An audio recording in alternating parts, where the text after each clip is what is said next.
Good afternoon, everyone. Welcome to this Qualitative Dissertation Chapter 3 webinar. My name is Rachel. I'm a Senior Qualitative Research Associate here at Statistics Solutions.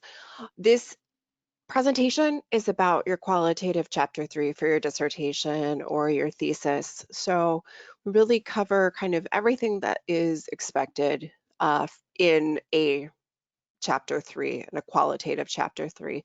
I have just typed into the chat. You can see we really provide a lot of services here at Statistics Solutions related to really any phase of your dissertation research. So any chapter, topic development, anything like that. So if you are interested in scheduling for a free 30-minute consultation about your specific dissertation needs, you can follow the link that is available in the chat window. I do have everyone muted at this time, so participants will stay on mute for the duration of the webinar. If there are questions along the way as the presentation is going along, please type those into the questions box, and we will have some time for questions and answers at the end of the presentation. So you can type those questions in at any point and they will just remain in the box, and then we'll do a Q&A after the presentation. So again, my name is Rachel. I am a Senior Qualitative Research Associate at Statistics Solutions. This webinar is about your Qualitative Dissertation, Chapter 3.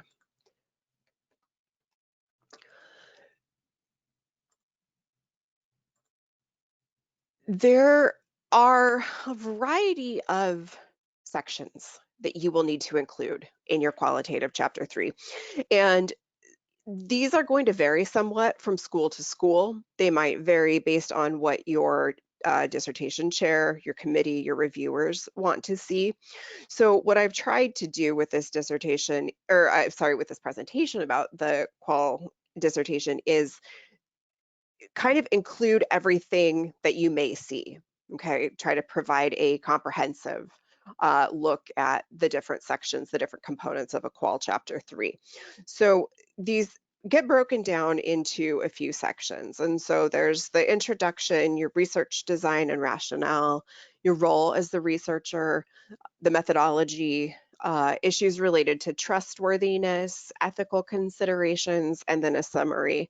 So we'll go through each of these sections or each of these components in turn.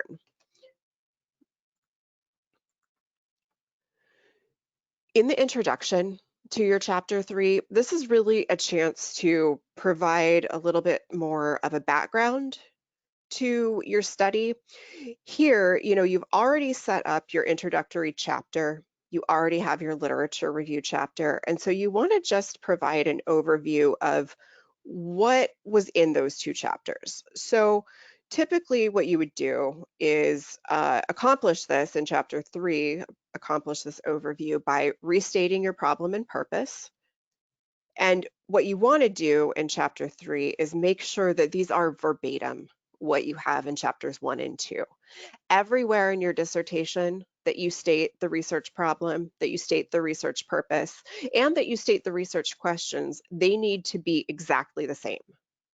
Okay, so you just take what you have in chapter 1 for your research problem and plop it into chapter 3. Also in the introduction, you want to provide an overview of the chapter. What does that chapter, what does it include, right? Those major sections that we're going to talk about. This is just a high-level overview, letting your readers know what to expect in this chapter. So the introduction, again, it doesn't have to be too long in your chapter 3, but you really want to just recap and provide a background for your study, the problem and the purpose, and then provide an overview of the chapter and the major sections of the chapter.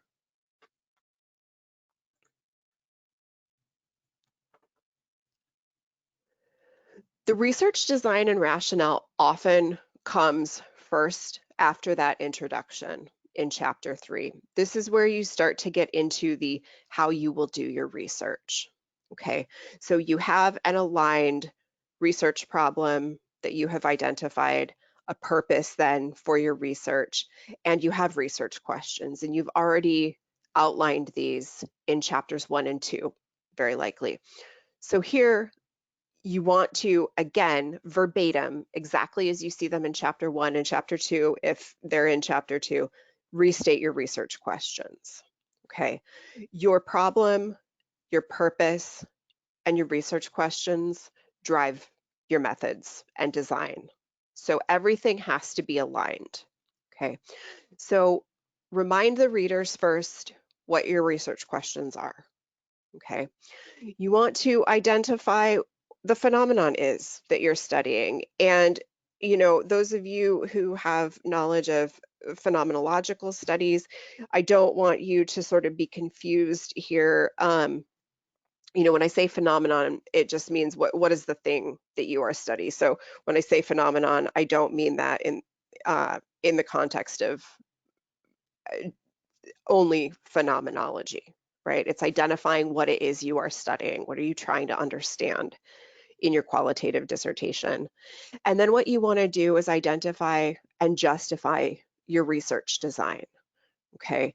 So, I will conduct a qualitative, maybe it's a case study. I will conduct a qualitative case study to address the problem and purpose. Okay. And we'll get into these research designs in a minute. What you really want to focus on in this section, your research design and rationale, is providing a sufficient background to your chosen research design so that your committee knows that you know what you're talking about. And when you say that it's the most appropriate design, you mean that it's the most appropriate design. It fits the best for the problem and the purpose. Okay, but you also want to be able to talk about other research designs and why those were not appropriate for your study. Okay, so the goal is really sort of twofold here. Identify your own research design, and when I say justify, you're making the case, you're arguing that this is the best research design for studying your problem and purpose. Okay, but also being able to talk about and show that you are aware of how other research designs work, you know their strengths and weaknesses, and you know why they are not a good fit for your own study.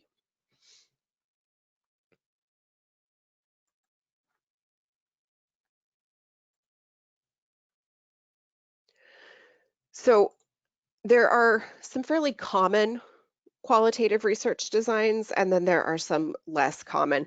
This is not an exhaustive list of possible designs. It is there are those that I see the most frequently, okay, and that come up a lot, but certainly, and the purpose of this webinar is not to go over every possible design. That is for another webinar, but just to give kind of a high level overview of some of the possibilities for your qualitative dissertation. So one common design is a case study. And a case is sort of the terminology for whatever that phenomenon is that you're studying.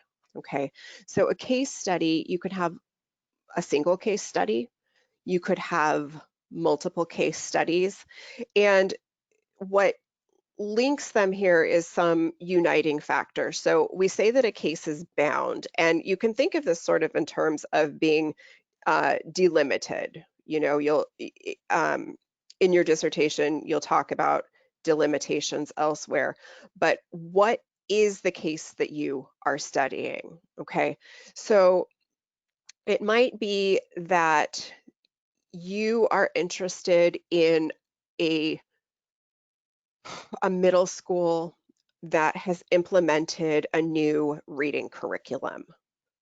Okay, and so the case is how how have they done this? How successful has it been? And you're looking to understand sort of the how and the why related to the case. So if this is a single case, then maybe that case is the one school. What if it's a school district that has implemented the same curriculum, so the same uniting factor? Well, you might look at different middle schools within that school district. And so you might do a multiple case study where you analyze each case. And in this case, in this scenario, the case would be each individual middle school, okay, and analyze those and then sort of bring those together. Okay, so case studies are very common. They also make use of multiple data collection methods. So rarely is a case study going to rely solely on interviews.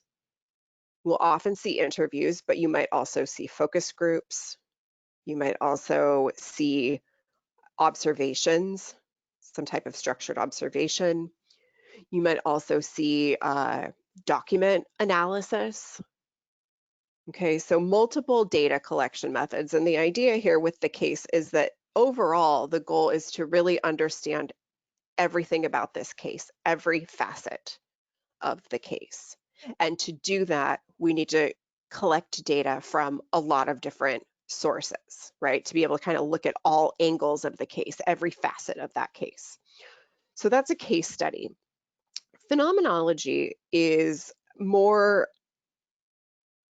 about lived experiences. Okay, so participants in a phenomenological study will likely all have some common thread. They've all gone through the same experience.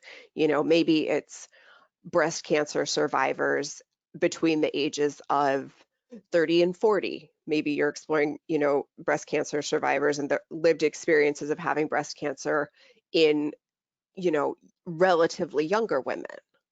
Okay, so they've all shared this lived experience, and this comes from psychology.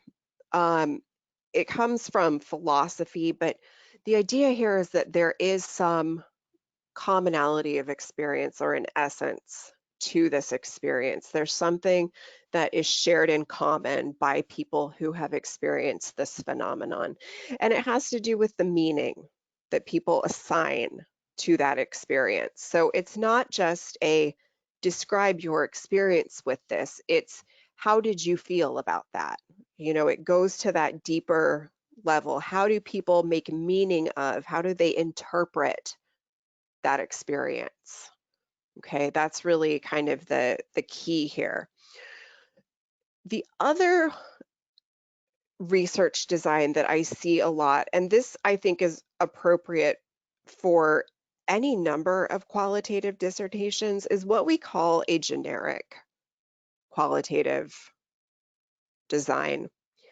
Now, generic in this situation means that the design does not fit squarely into another research design. So something like phenomenology has a particular way of doing things, a particular way of collecting data, a particular way of analyzing those data. And so you really have to follow that throughout the research. Generic is helpful when maybe your methods, maybe what you need to get out of your research, you know, the way that you need to, what you need to do to address your research problem and purpose doesn't fit squarely within phenomenology. Okay, maybe you're looking at, maybe you're just looking at the experiences that women have had with breast cancer, but you're not interested in how they make meaning out of that situation. So a generic design can be really helpful because it's sort of it's systematic, but it's kind of a mix and match type of approach where, you know, you could borrow from phenomenology doing in-depth, semi-structured, open, you know, interviews. But you might borrow a different type of analysis. You might not use an interpretative phenomenological analysis. You might use a thematic analysis. You might use a content analysis. So it offers this flexibility for when, you know, you are interested in, say, you know, looking at an experience that someone has been through, but, you know, maybe it doesn't fully align with phenomenology. Okay, so generic is a good approach, and there's plenty of literature available on how to justify a generic approach. It can be really, really useful. So these are some common designs that I see. There are some others, and I'm just going to hit on these briefly. These are less common qualitative research designs, um, and they are more for the advanced researcher. And the clients that I work with, I really do try to steer away from these because, um, they just they take a little bit more work. They're not usually good at the doctoral level at sort of your introduction to doing research. These two approaches are grounded theory and ethnography. So grounded theory is when the ultimate goal of your research is to generate an explanatory theory, an explanatory model. And so this is really different from what we see in other research designs. In other research designs, you do the whole background to your study, and you have a theoretical framework, and you don't do that in grounded theory because the theory emerges from your data. That's the goal. Okay, so it's a lot of participants involved. This can take a lot of time, which is, in part why I say a great, it's not a great choice at the doctoral level because it can take so much time. You interview so many people, and it's a simultaneous process of collecting data and analyzing data and trying to understand what people are saying and recruiting more participants and interviewing more participants. And it's this really iterative, um, simultaneous process. So it's explanatory and its goal is to generate theory. Ethnography is also tricky in terms of being time consuming, and is I would say, a more advanced research design. But the idea here is that you're looking at a phenomenon in a particular cultural context. And the hallmark, really, the signature method of data collection in ethnography is participant observation. And what this means is that you spend an extended period of time, and by extended, I mean there are ethnographies that can be done in a matter of a couple of months, but we're talking more about, being a year or more in the field conducting research, which is hard. You have to put your life on pause for at least a year just for data collection. And the goal is really to describe whatever this phenomenon is from the inside out. You want to be able to understand how people in this situation, in this cultural context, sort of understand their lives and make meaning out of it. It's really the walking in somebody else's shoes to get an insider look at a phenomenon. So those are the two sort of less common designs that I'll touch on. So again, case study is very common, phenomenology is very common, generic design is very common as well and really useful for designs that don't fit squarely into one or the other. And then the less common, more advanced approaches would be grounded theory and ethnography. So somewhere in chapter 3, you need to outline who you are and your role as the researcher. You are the researcher, you're an important part of data collection, you're an instrument of data collection. So you need to talk about where you fit in here. Okay, what's your background? What's the connection? Identifying what biases you have about your topic. All research must be rooted in the literature. There needs to be an identifiable and justifiable research problem that you are exploring. Okay, the reality is that your interest in the topic may have come from something that you've experienced or something that someone else close to you has experienced or something that you have seen. Okay, now that is not enough to justify doing your project. You cannot conduct a dissertation based on a hunch that you have, a feeling that you have, a experience that you had, and you want to know more about. Okay, but if there is an identifiable problem related to that topic in the literature, identifiable and justifiable, then you can proceed with that topic. But you are probably going to be biased in some ways. You might be biased about the topic. Let's say it's something that you had a negative experience with. Okay, so that's going to bias you in one way. Also might be something that you had a great experience with, or know someone else who had a great experience with. That'll also bias you. So you need to identify your biases about your topic, about your participants, about any other facet of your research, your data collection, your analysis, anything that could impact your findings and your conclusions. Identify those and talk about how you'll handle them. How will you minimize bias?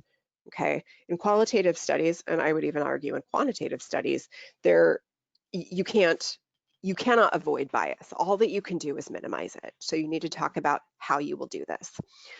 In this section, you also want to talk about any relationships that you might have with your participants. What if you're a teacher and you're conducting research with other teachers at your school?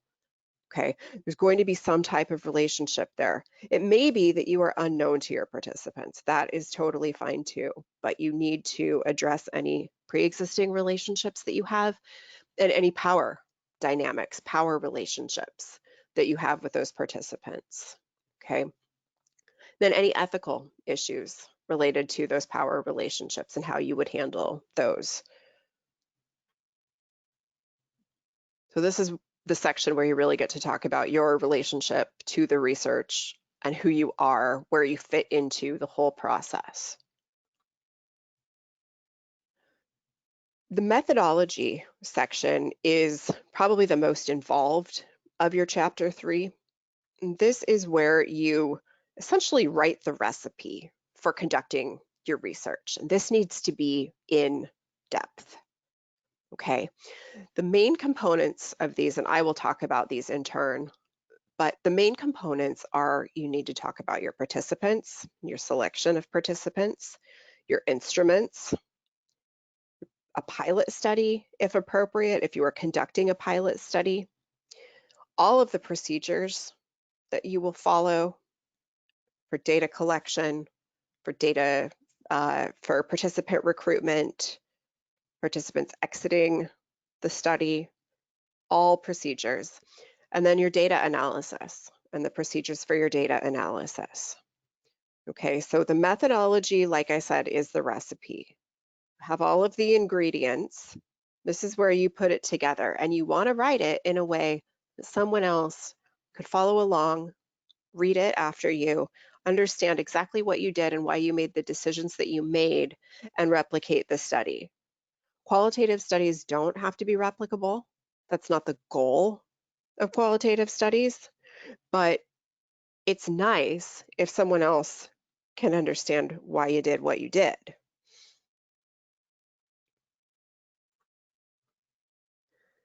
So participants and their selection. You want to identify the population, first of all, from which you will draw the sample. Okay.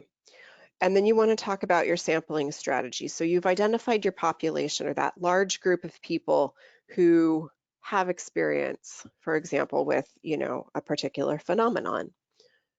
Okay. Then you get progressively smaller. Then you have your sample. How are you going to sample participants?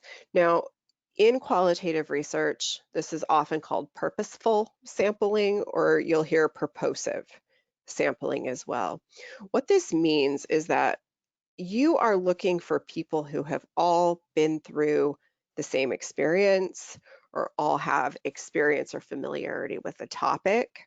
So this is not random.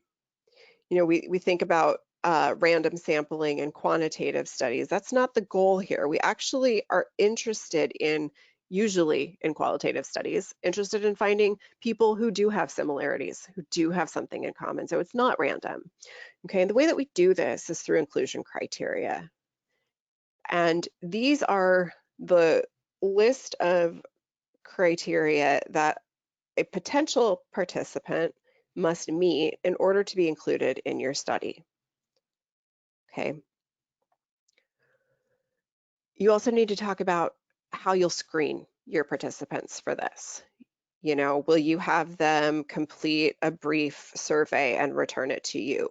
Will you call them on the phone when they express interest in participating in your study and just do a quick, telephone questionnaire asking them if, they meet whatever your inclusion criteria are. Okay, so you want to identify those inclusion criteria and then how you will screen your participants for those. And then you want to talk in depth about how you will identify, contact, and recruit your participants. Oftentimes, we rely on help from another organization to help with recruiting participants and identifying participants. So you need to talk about that. If we go back to our school district example of incorporating a new reading curriculum, okay, you're going to you're going to identify your participants probably through, the school website. You might ask the principal if he or she can help with, identifying and contacting. You might have a flyer that you post in a public area, okay, that describes, talks about your research, who you are, what you're doing, why you're doing it, and how to get in touch with you if people are interested in participating.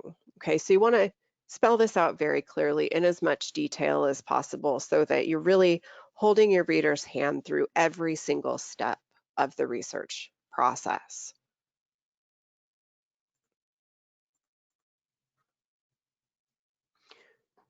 You want to talk about your research instruments. And there are, a few of these to choose from for qualitative research. So this really refers to the how are you collecting data. Okay, so interviews, you could do observations, document review, focus groups, questionnaires, sort of, you can do qualitative questionnaires, but I don't really recommend them because you don't get quite the same level of depth as you would in an interview. But for each of those, you'll have a data collection instrument or a protocol. And so for interviews and focus groups, your protocol will include your interview questions. This is really important because you want to collect data systematically. So you want to make sure that you're asking the same questions of all of your participants and any prompt questions that you use as well. Okay, so your interview protocol will include that information. It might include a brief statement at the beginning going over your informed consent. It might include a debriefing statement at the end that you go over with your participants at the end of the interview.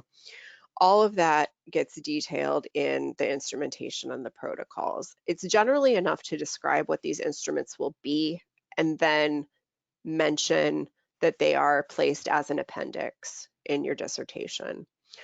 For things like observations and documents, you also still are going to need to collect data systematically. So if say you're looking at reading classrooms that have implemented this new curriculum and you are conducting observations, then you'll have an observational protocol. And this would maybe be something that you keep with you as you conduct your observation, but based on your research problem and purpose and based on your literature review, you will probably come up with a list of different things that you're looking for, different, say, behaviors that you're looking for as you observe the classroom. And so the interview protocol would include that. And it would go the same for documents. If you're doing any kind of document review, you might have a list of specific items that you're looking for each of those, observation points, data points. Okay, this helps ensure consistency in data collection, which is really, really important. Okay, that it's systematic, you're collecting data in the same way, using the same questions and the same instruments from every participant in your study.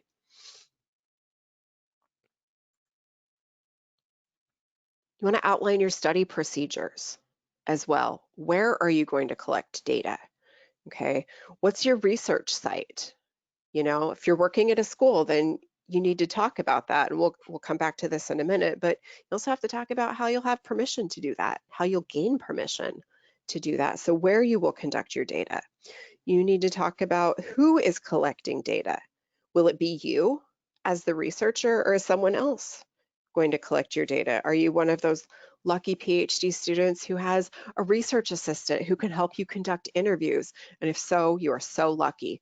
But if it's you, then you say so. Okay. And if it's a research assistant, or maybe you have a research team, then you talk about them and their responsibility and their role in data collection.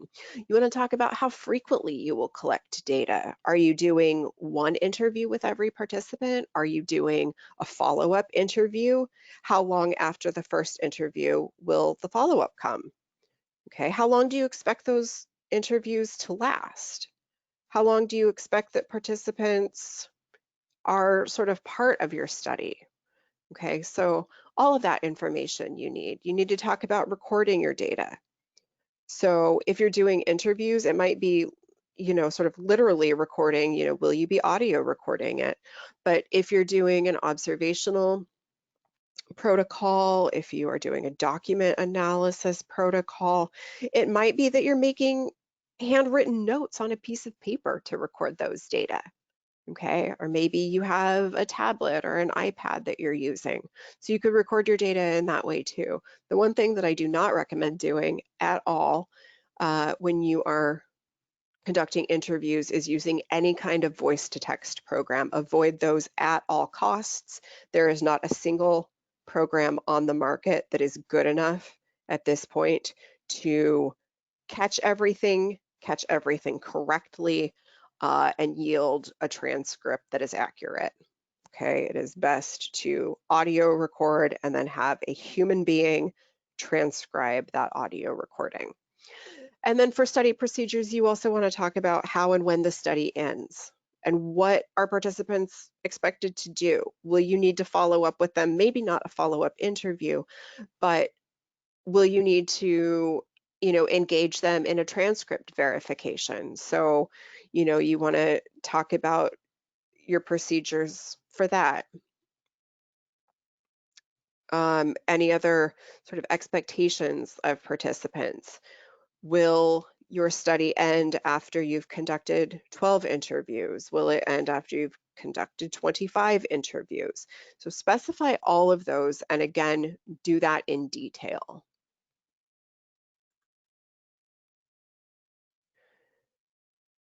This is another really key point. This is sort of the next section of your overall study procedures, and this is your data analysis plan. So the things that you want to think about and ask yourself here are, how will you analyze your qualitative data? This is really number one. Now, if you're doing something like an interpretative phenomenological analysis, or IPA, you might hear as the acronym for that, or the initialism for that, you are sort of beholden to a particular type of data analysis. Interpretative phenomenological analysis has a particular method of analyzing data. Okay, you outline what that is. If you're doing a thematic analysis or a content analysis, okay, you want to describe every step of that data analysis, how you plan to analyze your data. You want to think about your data as they relate to your research questions. So by this, I mean, what pieces of data, which data address which research questions? Okay, are you going to use software to assist in the data analysis process? Okay, data analysis, qualitative computer assisted data analysis is computer assisted. It doesn't analyze the data for you. That's still researcher driven. So if you plan to use something like NVIVO or MaxQDA, you want to talk about using that software, why that software is a good option, and how you will use that software. Okay, and again, detail is key. Be as detailed and thorough as you can be. And then another thing to consider talking about in this section is how you'll handle sort of disconfirming findings or disconfirming cases. What happens if you're going along with your data analysis and you have 9 participants and they really all seem to be telling you the same information, which is great because then that bundles nicely into different categories and you can develop, themes if you're doing a thematic analysis, or superordinate themes if you're doing an IPA.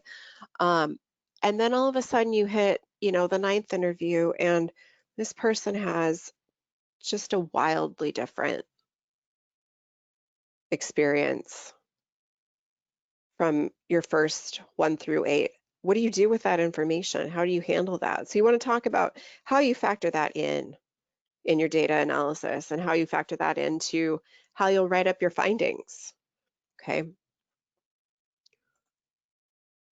So data analysis, oh, this isn't super clear actually. But it's really, it's a process, it's an iterative process, it's a simultaneous process, and this is a very high level overview of data analysis. So I'm going to just hit the high points because I have another webinar on data analysis. But it's really a system of reducing your data from large amounts of textual data, observational data, large amounts of qualitative data, okay, first by collecting your data, then transcribing any interviews. You prepare your data, okay? You may have your participants review their interviews for, for clarity, if they need to adjust anything, check for accuracy, return those transcripts to you. And then you really just get familiar with your data, get in there, read it, reread it, try to understand the whole experience for your participants.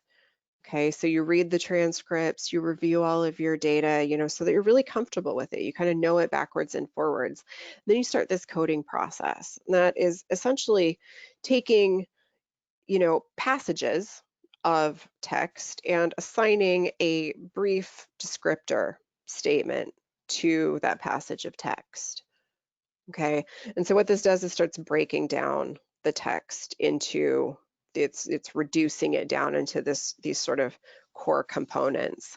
And once you've done that, once you've done the coding for all of your transcripts, any observations, any focus groups, your document analysis, then you start putting those pieces back together. What's related?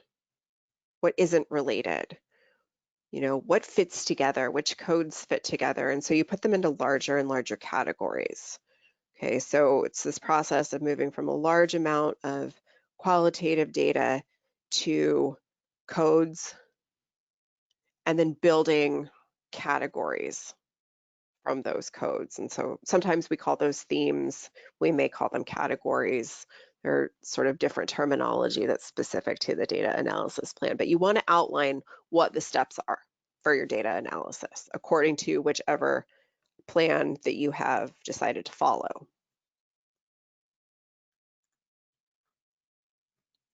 You should include a section on trustworthiness, issues of trustworthiness, and there are 4 kind of broad criteria that we talk about in qualitative research. So you'll want to hit on, in general, you want to hit on these 4, which are credibility, or sort of how true are your findings?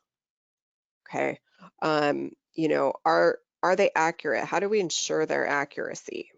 Okay, transferability, which is, can your study be generalized? And the short answer to this is probably going to be no, but that's okay, right? But, could we explore the same, using your same methods, using, maybe a different population, a different sample, what would a similar project look like if we were to transfer it to a different context, or use it in a different context? Dependability, okay. Can the study and the findings be replicated? Again, maybe, maybe not. I would argue that this is not, again, super important for qualitative research.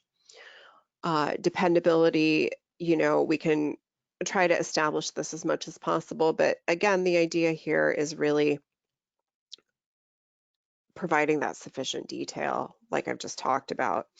And confirmability, so how free are the results from researcher bias? Were you able to set aside your own ideas, assumptions, biases about your work? Okay, so there are different ways to approach establishing these in your study. And often in this section, what you'll want to do is a brief 1 to 2 sentences for each of the criteria, essentially to demonstrate that you know what they are, and then talk about how that applies to your research. How are you going to establish those criteria? So you can do this through triangulation of data. So you might have multiple sources of data. Like I said, with a case study, you might use interviews, you might conduct observations, and you might look at some documents. Okay, and the idea would be then that you have data triangulation and that all of these together sort of converge around similar findings or illuminate different facets of your phenomenon.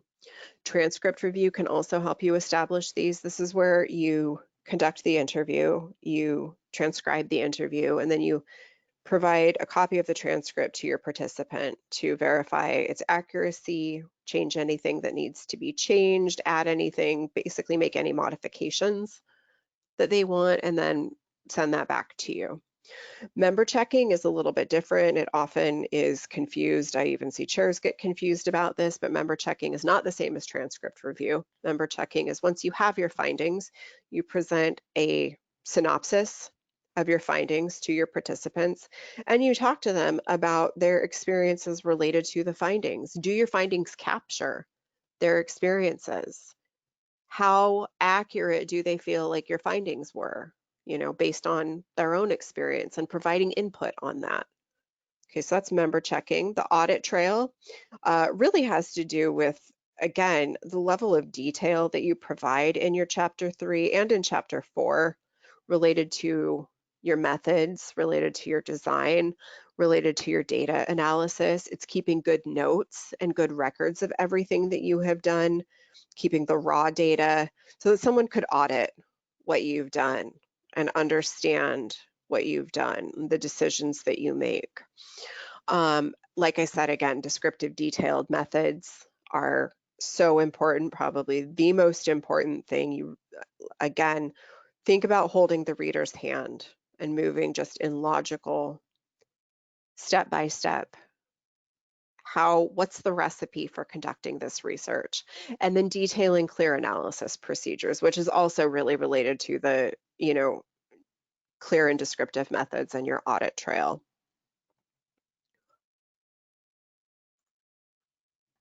So the last major section of chapter 3 then is going to be something related to your ethical considerations. Okay, first, you are going to need to identify your research site and obtain any permission from that site to conduct your research there. Okay, you will need that permission in order to obtain your institutional review board approval. Okay, that's going to be one of the first things that they look for is, do you have permission from, this organization, the school, this company to conduct your research at their site or at their facility? Okay, so you have to have both of those, and you need to talk about those in the ethical considerations section of this chapter. You want to basically talk about how you are going to protect your participants and protect their data. Okay, maintaining confidentiality. So you talk about your informed consent, how you will obtain informed consent, when you will obtain informed consent from your participants, how you will maintain the informed consent. If they're signing a form, how do you store that form? Okay, is your computer password protective? Are you storing it in a locked filing cabinet that nobody else has access to?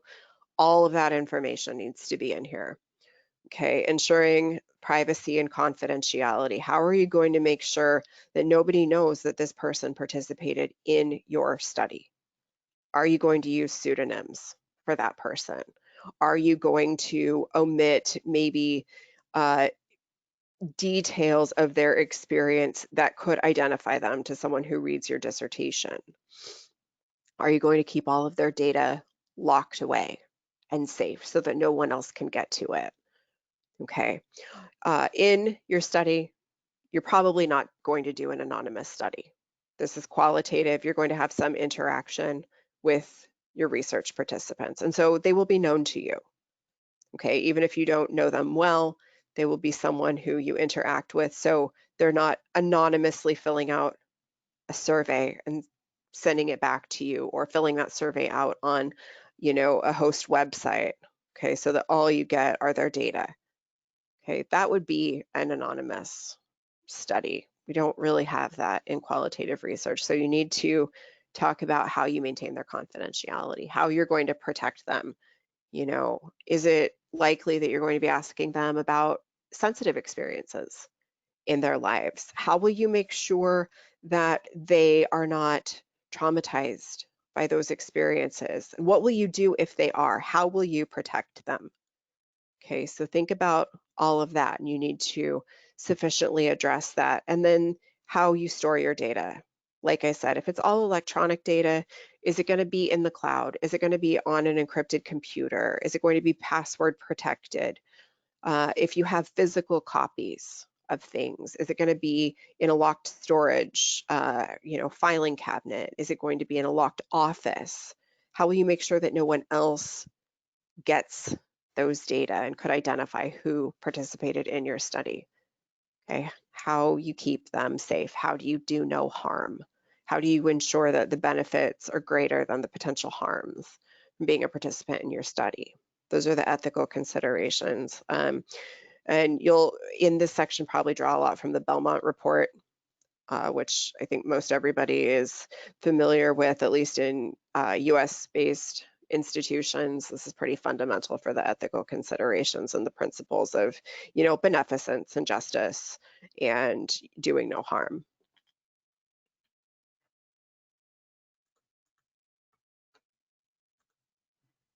And then your final section is the summary. Okay, it's not a conclusion. Summarizes the chapter. So you really just want to recap, hit the highlights of the chapter.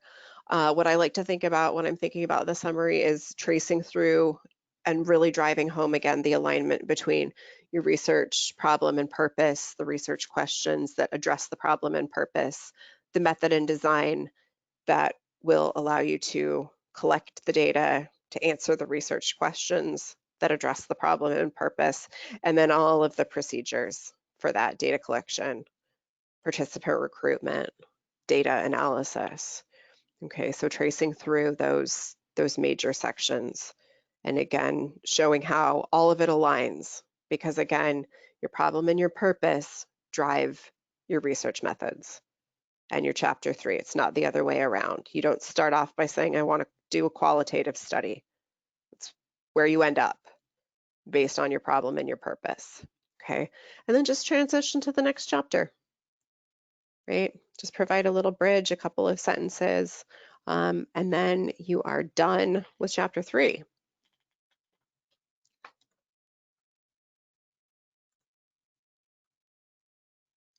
So let's see here.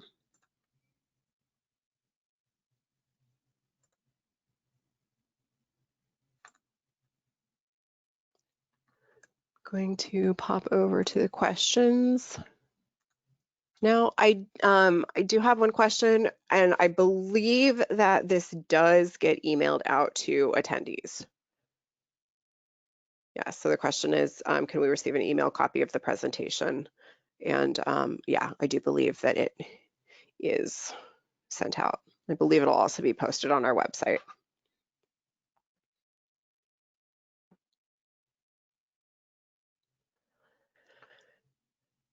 And as I said at the beginning, for any latecomers, in the chat box, I have popped in a link to schedule a free consultation about your dissertation needs. So again, my name is Rachel, and I'm a Senior Qualitative Research Associate here at Statistics Solutions, and we really provide comprehensive services related to not just qualitative dissertations, but quantitative as well. So we have a team here to help really with any stage of your dissertation. You know, if you're just starting out and you're on chapter 1 and you need some help with that, we can help.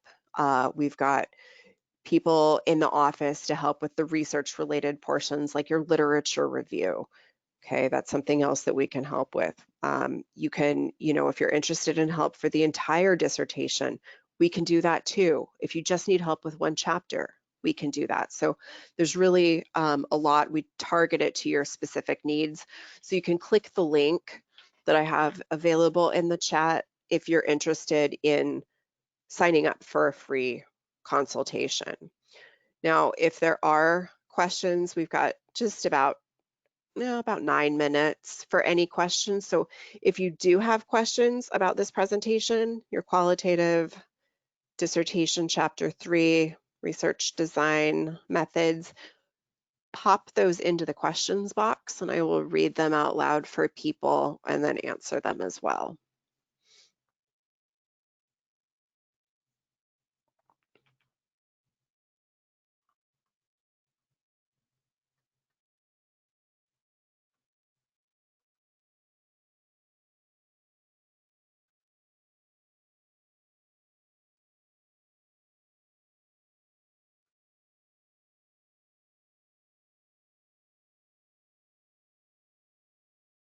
The link to contact us here at Statistics Solutions is the link that I've provided in the chat.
Questions about information for private consultation, those all should be directed through this link here. They go to just a central, our production manager, and then you would talk to her first. Can I have a single research question, qualitative research question in the midst of a quantitative question? Yes, you can. It's generally what we consider mixed methods. And yeah, that's totally appropriate.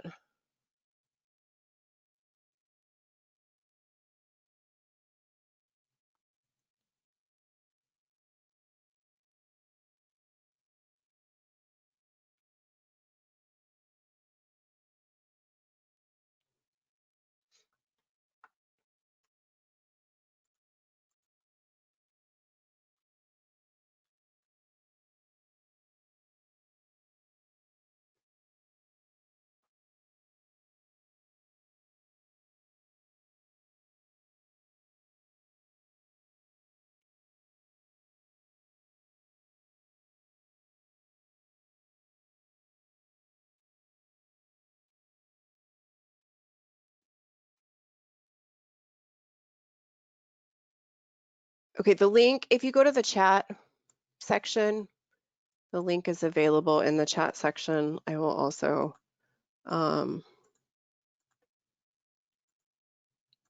put it in here in the questions box.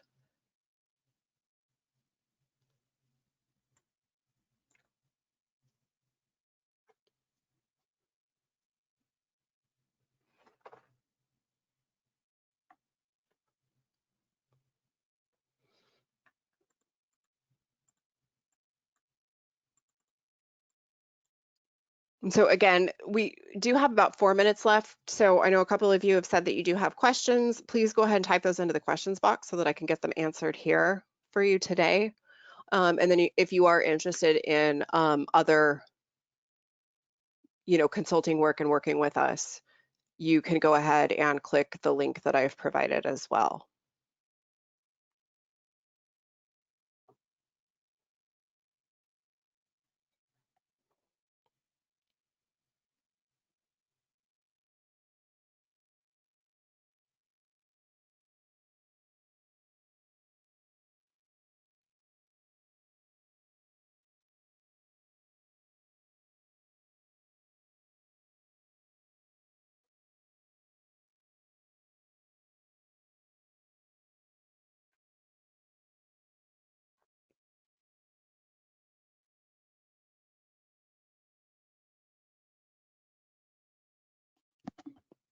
Okay, the link is posted in the chat.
Okay, other questions in the last couple of minutes that I can answer for you?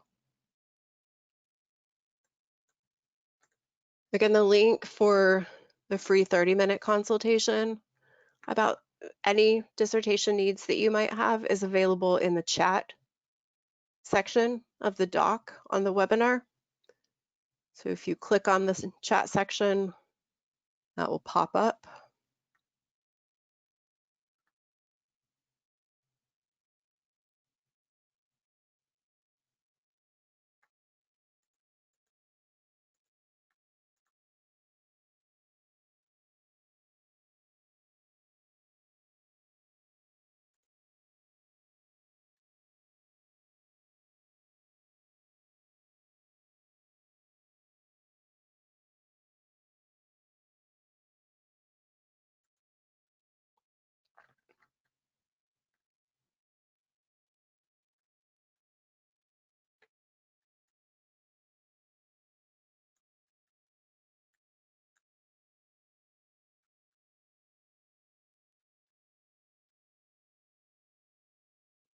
Yeah, Charles, I'm sorry, we don't cover literature review in this one. I believe a colleague of mine is going to be hosting a webinar on the literature review in November.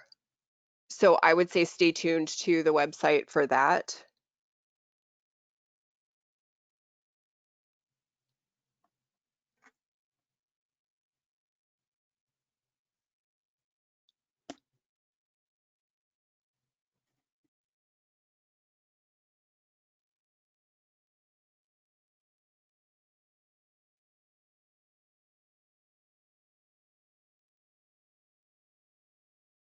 Okay, well, thank you all for taking time out of your day or evening to attend this webinar. I hope that it was helpful.